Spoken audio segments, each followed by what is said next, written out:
从美丽的玉龙雪山到神圣的梅里十三峰，从风花雪月的旋律到梦中香巴拉的气息，从金沙江的秀美壮丽到怒江的奔腾咆哮。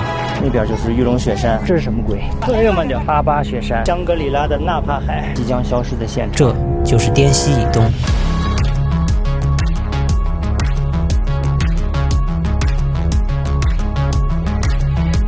哇塞！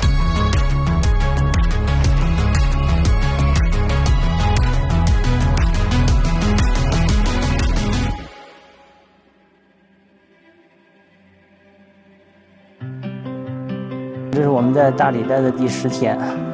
我们去每个城市都是这样，就在这个城市你得先住上个10天半个月最少，然后才开始逛。这个小村子特别的安静，就是停车不太方便停，因为它是那种斜坡的，从上来就一直是那种坡。背后就是苍山啊，你从洱海那儿肯定一直上山啊。喵的还没有想好叫什么铺子。这秋天一定特别漂亮，全是大银杏叶、黄叶，全往下落，这肯定是美爆了。我跟你说，我觉得这个村子给我的感觉特别好。然后昨天我就想说，哎，在这里可以租个院子，然后是不是向往的生活啊？是我向往的生活，这应该都是白租吧？这不一室一厅600一个月吗？自助购物。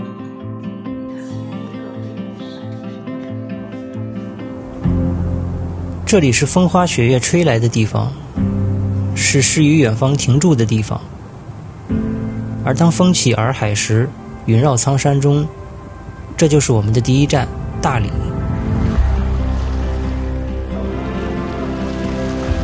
我想很多人也会和我们一样，想着如果有一天能够听着那首《去大理》，然后一路向西，是一件多么文艺的事情。而当我们真正一头扎进这苍山洱海的灯火阑珊，才真正了解到，为什么这里才是文艺青年心中最终的归宿。因为大理从来都不是一座轻易就能读懂的城，它好像一首长长的歌，旋律里有山有水有古巷，还有着无数把生活当作艺术去雕琢的人。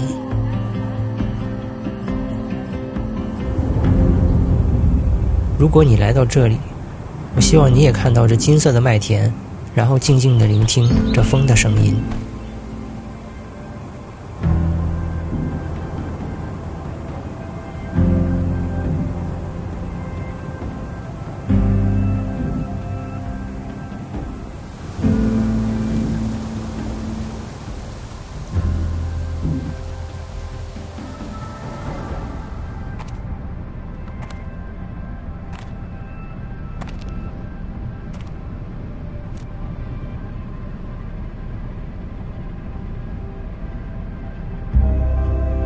虽然这里早已被商业过度包裹，但当你在夜晚的某一个时刻登上远山，然后眺望这座爱乐之城，你会发现不慌不忙的城市气息，生活与理想可以无限交融的节奏，会在每一个角落散发着光泽。都说大理是有风的地方，所以去感受风最好的方式，也许只有下面这一种。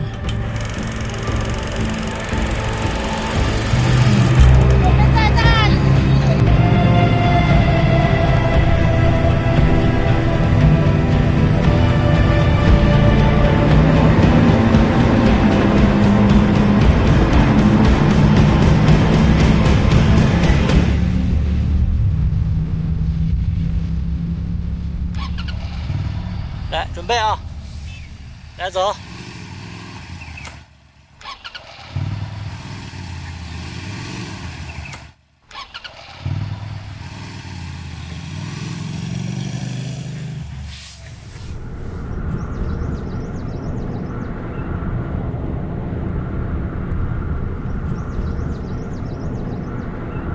追逐星星的光芒。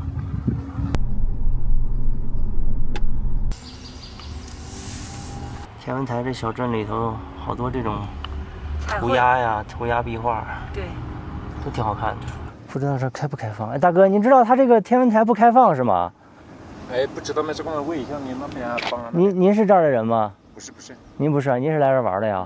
丽江天文观测站，但是好像不让进，这儿海拔基本上就是3000多米了，紫外线也特别的强，而且也没有什么露营的地方。如果想来拍星空的话，够呛啊，没办法，这一站只能是作罢。就是可能想象中特别好的那种景色也好，或者是地方也好，但实际上你去了那儿一看，跟心里头这个预期差很多。也没办法，旅行就是这样。但是这一路过来的风景还是挺好的，所以也不枉费往这儿跑一趟。看水清就是一片感觉。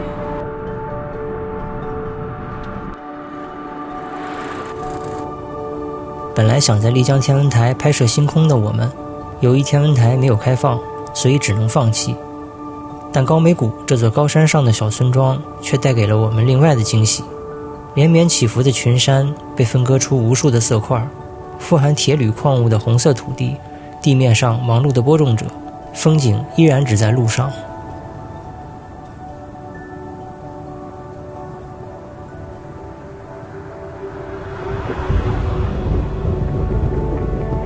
我们刚来到丽江，然后就看到了一个特别大的彩虹，特别大的一个彩虹，然后从这边一直跨到了这边，而且是一个双彩虹，是2个。而当暴雨过后，我们也终于抵达了丽江，迎接我们的竟然是横跨在玉龙雪山之间如此美丽的双彩虹。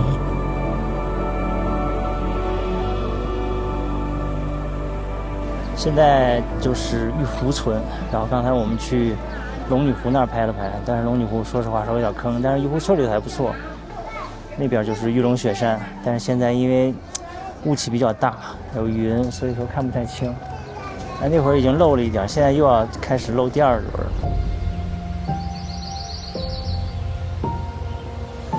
从玉湖村开始，这条可以无限近距离看到玉龙雪山的徒步路线叫做干河坝山脊线。清晨的玉湖村，炊烟还没有散尽，随着脚步向山间走去，天地逐渐开阔。但远处的玉龙雪山依然在朦胧中若隐若现。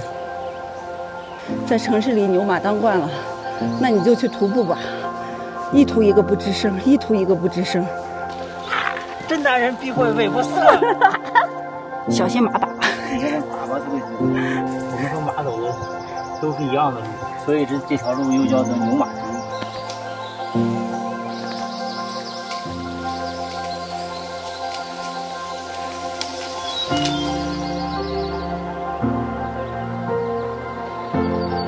光影斑驳的林间，虫鸣此起彼伏，鸟声在枝头穿梭。而随着海拔爬升，半山腰的世界因为生机而变得热闹，却又让人感到孤独和宁静。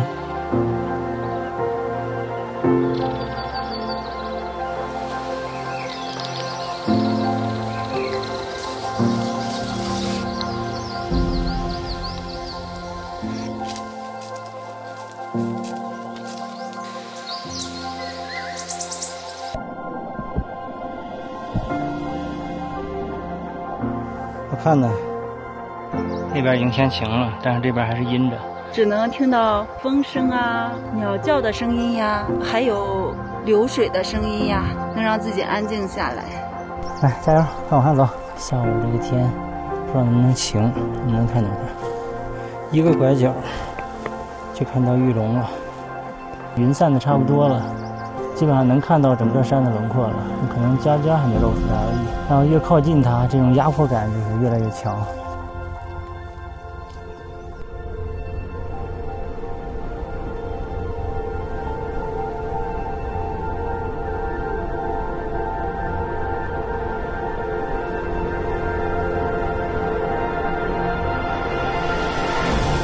巨大的压迫感穿过山谷中的雾气扑面而来，白色的云雾笼罩在群峰之间，让玉龙雪山的轮廓若隐若现。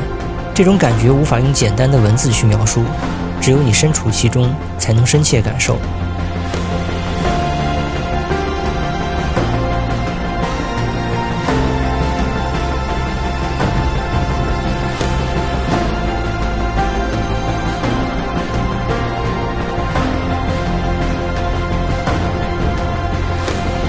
1:54。1:50甚至2点了吧？还走了一半呢。我们在一个小山丘上补充点体力，吃点东西，让你们看我们的眼前是什么景象。这一大片草甸，那我们的右侧就是四姑娘山。我 sorry 不好意思啊。那我们的右侧就是玉龙雪山，但是现在这个季节好像没有太多雪了已经，而且今天天阴着，始终没有露出来，没有露全吧。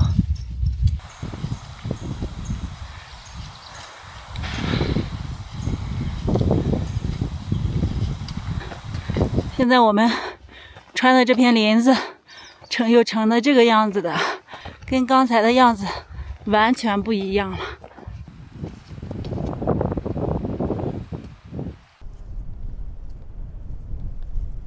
身后就是绝望坡，这个坡这个角度特别的陡，好像垂直上下最少有40-50度到50-60度以上，看着还是挺害怕的，不知道一会儿能不能爬上去。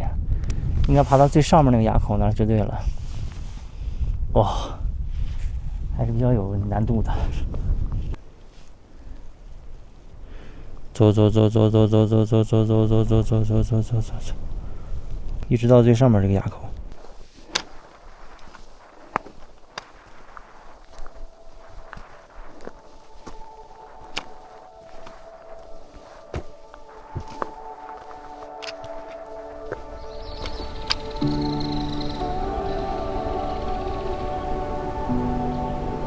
谷底的松树林开始褪去，山体逐渐裸露出灰色和白色的岩壁，草地、枯木、黑色岩石，远处的半山是布满碎石的陡坡，穿行在这儿的每一步都是如此的不真实。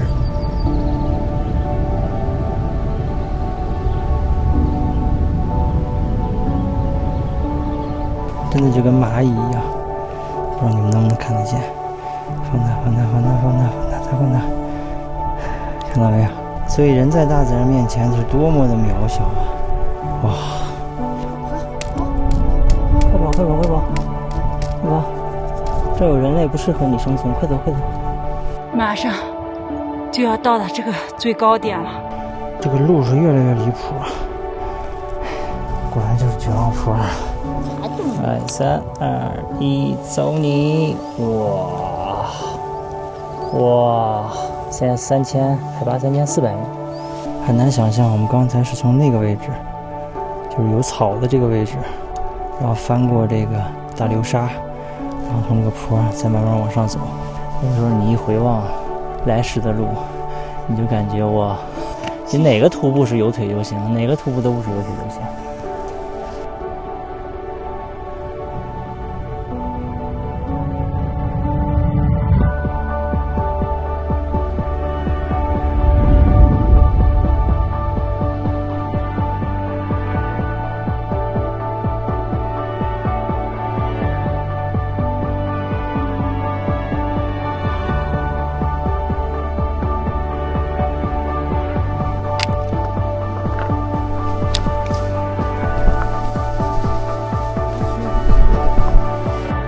哇操！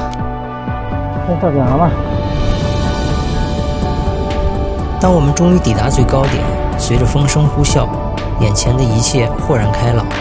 行走在山巅的时候，就像和天空并肩，脚下是沉默的峡谷，远方是无尽的苍穹。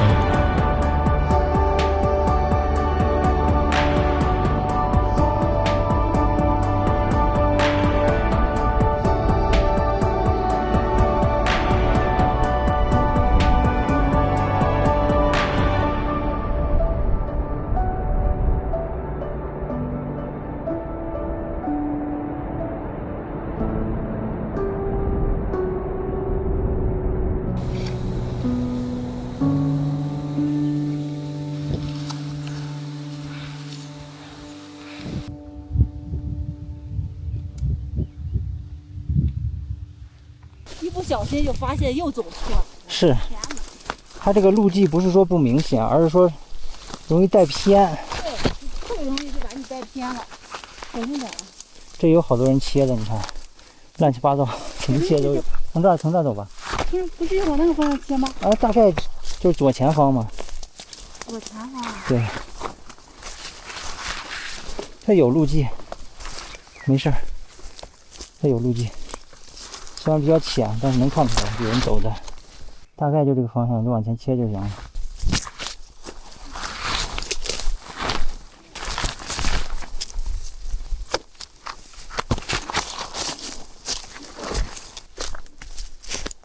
我操！对，但是这是什么鬼？这是熊把牛吃了吗？有一个骨头，这应该是牛的。啊，快了！往哪切啊？还是这个方向？往这个方向？对，走这个，快到了。哦，身边是一片还没有长好的小竹林，特别小，迷你竹林，挺好玩的。我们现在也走到了正确的轨迹上来，现在都5点钟了，啊，我觉得我们离终点还有好远呀，不知道今天几点能走出去呢？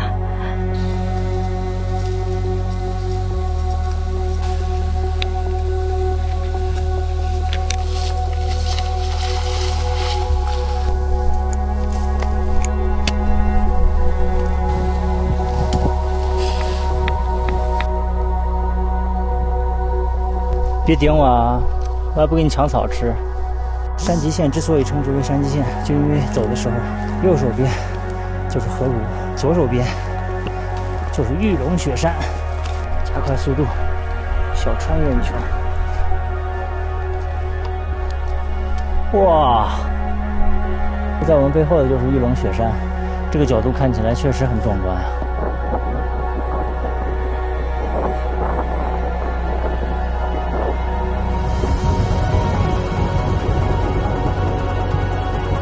此时的我们和玉龙雪山之间只隔着一条河谷，仿佛触手可及。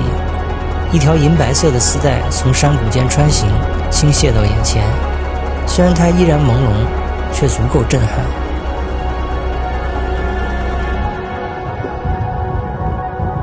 我们现在还没走到干河坝，但是现在风突然又大起来了，好像要下雨，所以我们得加快速度了。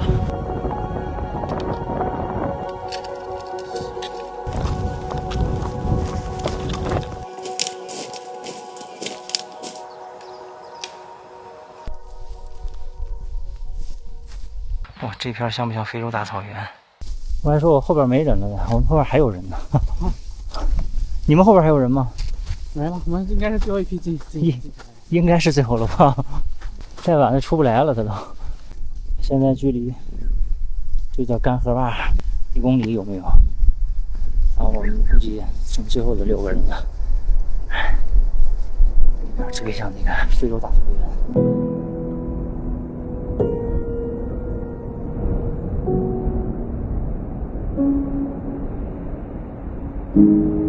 下行到河谷，又是完全不一样的天地。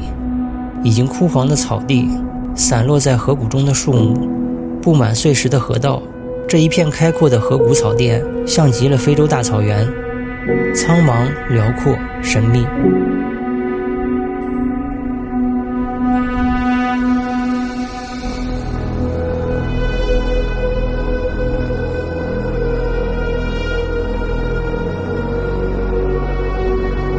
而当我们的脚步踏进最后这一片白色的天地，这就是蓝调时间下的干河坝，静谧、纯洁、辽阔，就像你我在这尘世之外的归宿之地。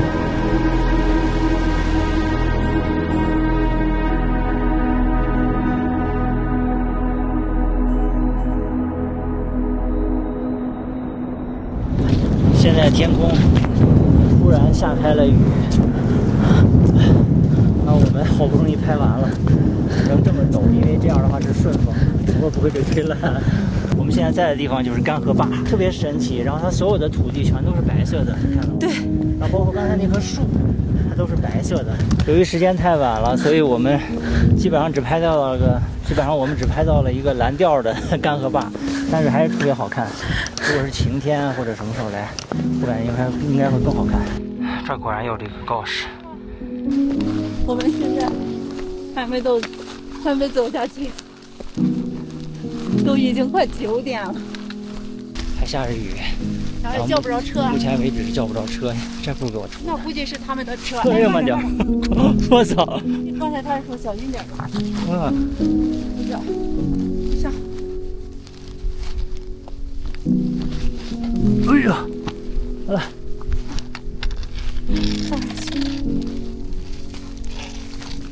对。然后我们现在到国道上了，感觉自己特别惨啊！为什么？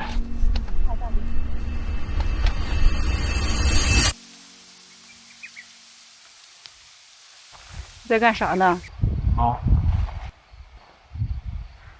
谁家小猫啊？小野猫吗？是？那不像是野猫了。吃饱就走了。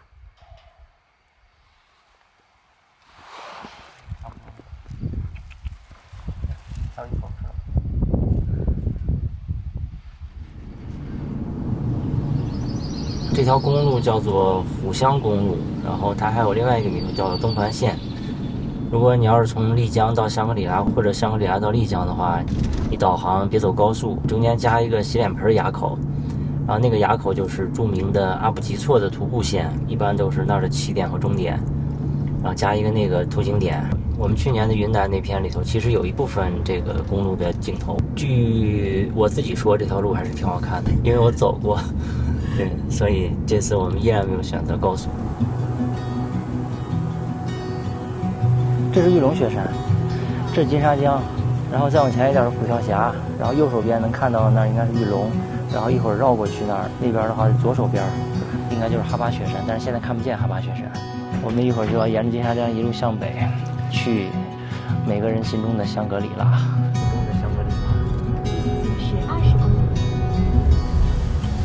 世界的香格里拉。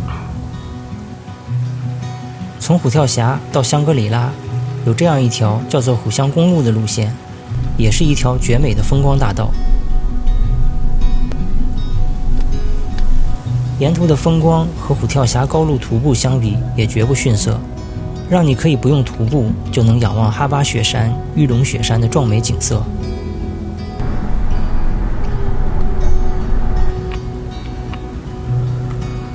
我们现在正在经过的就是虎跳峡。我们去年的时候在虎跳峡徒过步，所以今年只是路过。就算是时隔1年，就算是来过第2回，再看这儿依然是感觉特别特别的震撼。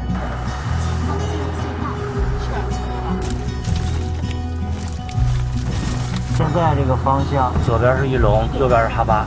在道路尽头右转。对，没看错，这两个现在同框了。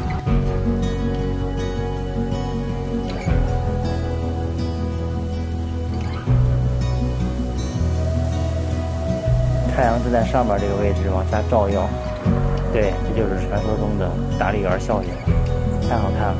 在我面前的就是哈巴雪山，全貌，尖尖都露出来了，一览无余啊。沿虎乡公路一路前行，光影在山谷间随着我们游走。远处的哈巴雪山在5月份依然白雪覆顶，而每当阳光和云雾同时出现，就让它显得更加的冷峻和神秘。车窗外的原始森林在云层下斑驳如画，山路蜿蜒，树海起伏，一边是万丈悬崖，一边是巍峨山岭。行驶在这里的每一秒，都像是行驶在一部风光电影的画面之中。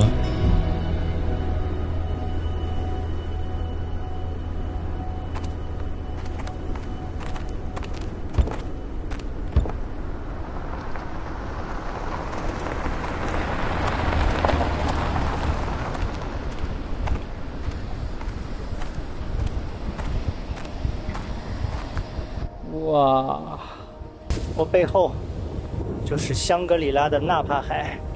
我记得去年我们来的时候，它就是这个天气，小雨淅沥沥沥的，然后整个天也雾蒙蒙的，像远方这些雾气，跟今年一模一样。然后今年我们走的时候，又是这样的天气。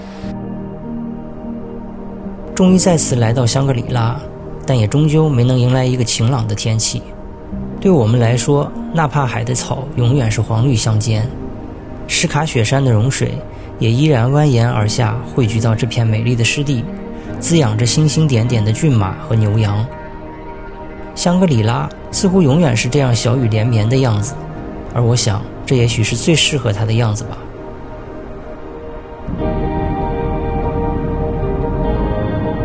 前面发现一个三轮车进藏的。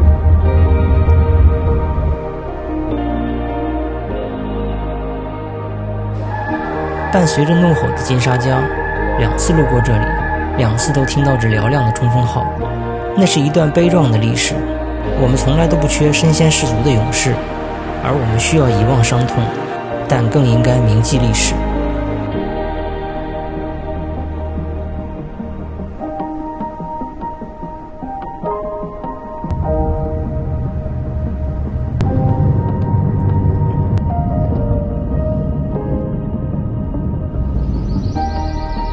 随着金沙江的离去，梅里雪山的身影越来越近，一路的海拔爬升，植被反而越来越茂密。小雨似乎伴随着我们从香格里拉直到这里，云雾缭绕在梅里13峰的峰顶，这一次也没能第一时间相见。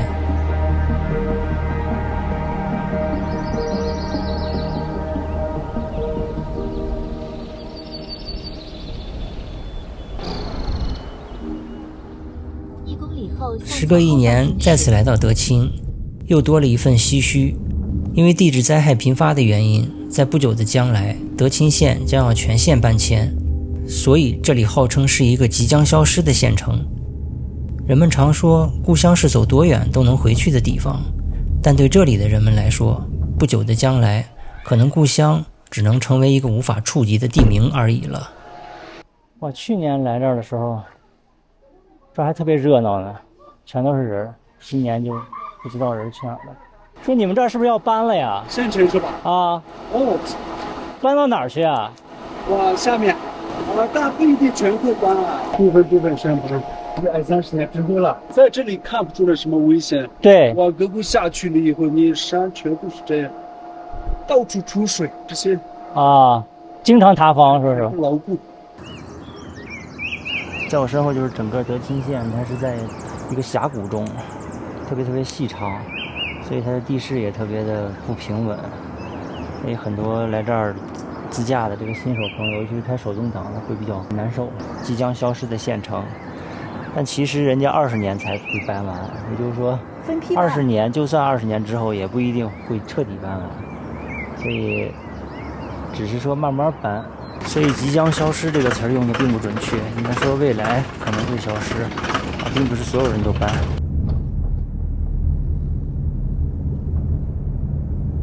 然后我们现在是去往那个农务顶那观景台，然后我们突然务农顶那观景台，然后我们突然发现梅里雪山全部又出现了。吃个饭充个电，再往农务顶走的时候，又看到了全貌。我俩兴致勃勃的，特别开心的跑了过来，然后以为那个是主峰了，结果是和卡瓦格博特别像的神女峰，主峰还是没有漏，就是我身后的这个主峰还是没有漏。然后再等一等看看，一会儿会不会露出来？其他的峰全露出来了，其他的12个山峰全露出来了已经。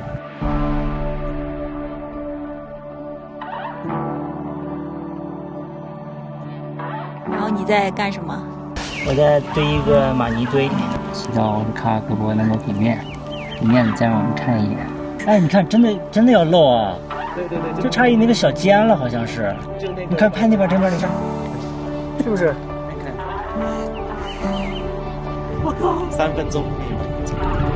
虽然这次的卡瓦格博没有如约而至，但其他的梅里12峰在我们来的时候都逐渐从云海中缓缓苏醒。阳光透过云层洒在白色的雪峰上，忽明忽暗的世界之间是如此圣洁。但卡瓦格博始终是没有辜负我们的千里奔袭，在我们熟睡的时候，竟然悄悄地眷顾了我们。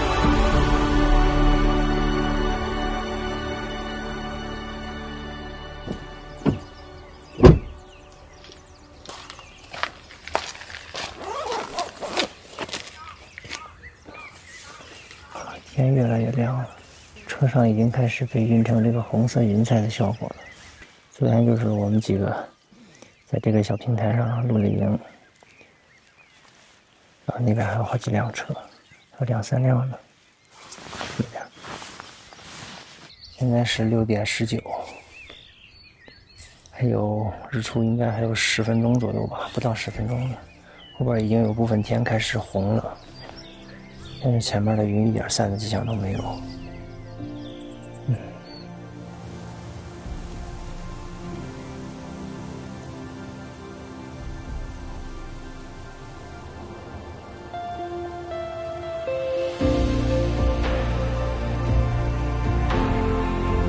第二天，我们依然没能等到梅里13峰的全貌，但这云海中美丽的德钦线告诉我们，幸运并不总是降临到某个人身上，而旅途的惊喜也并不只是等待某个瞬间，而是接受自然的馈赠，无论是惊鸿一瞥，还是静静凝望。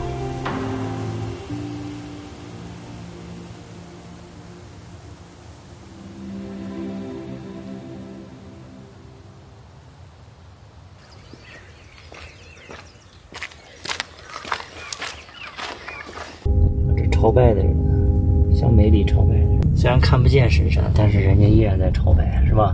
是。开始下雾了，雾气还不小。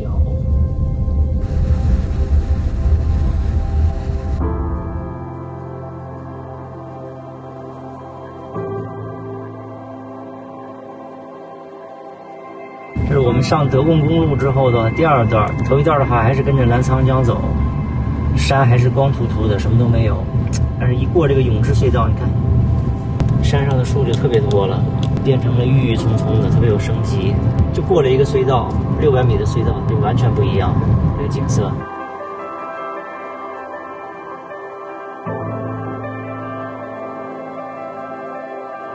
我们现在就在德贡公路上，从德钦走贡山，现在正处于这儿的雨季，所以这几天天天下雨。但是下雨也有下雨的好，因为你就会行驶在这样像仙境一样的山路上，看到没有？云雾缭绕。我们去年已经是走过这条路了，现在相当于3刷318，只不过一个是 G318，然后2个 S318。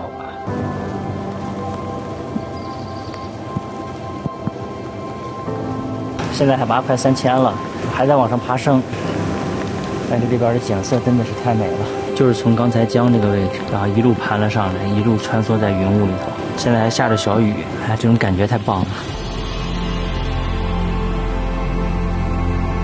依然是山顶的终年积雪，依然是山间的郁郁葱葱。这就是我愿称之为又一条景观大道的德贡公路，因为每一个隧道的尽头，可能都有未知的壮美在等待着我们，只是需要你去发现和探索。